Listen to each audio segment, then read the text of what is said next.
Dalam sejarah Islam, ada nama-nama besar yang mengabdikan seluruh hidupnya untuk menjaga sabda Rasulullah. Salah satunya adalah Imam Ibnu Majah, ulama agung yang dikenal sebagai penyusun kitab hadis ke-6 dalam Kutubus Sittah. Beliau bernama lengkap Abu Abdullah Muhammad bin Yazid bin Majah al-Qazwini, lahir di kota Qazwin, Persia, pada tahun 209 Hijriah. Sejak kecil, Ibnu Majah dikenal sebagai anak yang lembut, tekun, dan haus ilmu. Hatinya selalu terpaut pada firman Allah dan sabda Rasulullah. Ketika banyak anak seusianya sibuk bermain, Ibnu Majah justru tenggelam dalam lautan ilmu. Ia menghafal hadis-hadis Nabi dan mempelajari sanad-sanadnya. Dengan penuh semangat, tak puas dengan ilmu di negerinya, ia pun berangkat jauh, menempuh perjalanan yang panjang dan melelahkan.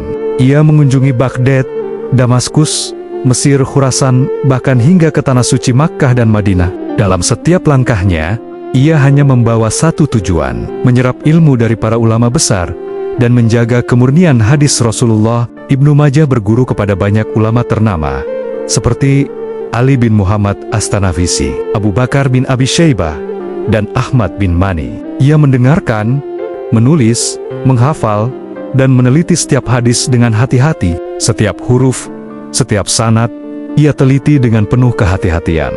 Dari perjalanan panjang itu lahirlah karya agungnya, Kitab Sunan Ibnu Majah, sebuah kitab yang mengumpulkan lebih dari 4.000 hadis, mencakup akidah, ibadah, akhlak, dan hukum. Kitab ini melengkapi 5 kitab hadis sebelumnya, Bukhari, Muslim, Abu Daud, Tirmidzi, dan Nasai. Dengan hadirnya karya ini, lengkaplah 6 kitab besar yang disebut Kutubus Sittah, fondasi ilmu hadis dalam Islam. Namun di balik kejayaan ilmunya, Ibnu Majah tetap rendah hati.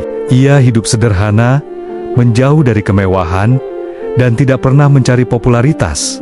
Yang ia inginkan hanyalah keridaan Allah, agar umat Islam kelak bisa mengenal sabda Nabi dengan benar dan bersih dari kebohongan. Ketika ajal menjemputnya di kota kelahirannya, Qazwin, pada tahun 273 Hijriah, beliau meninggalkan dunia dalam keadaan penuh berkah, meninggalkan ilmu yang terus hidup hingga hari ini. Namanya mungkin tak setenar para khalifah, tapi setiap kali hadis dari Sunan Ibnu Majah dibaca, setiap kali umat mengamalkan sunnah Nabi dari kitabnya, itulah amal jariah yang terus mengalir untuknya. Dari kisah ini kita belajar bahwa kemuliaan bukan diukur dari pangkat, harta, atau kedudukan, melainkan dari ilmu yang bermanfaat dan keikhlasan dalam memperjuangkannya.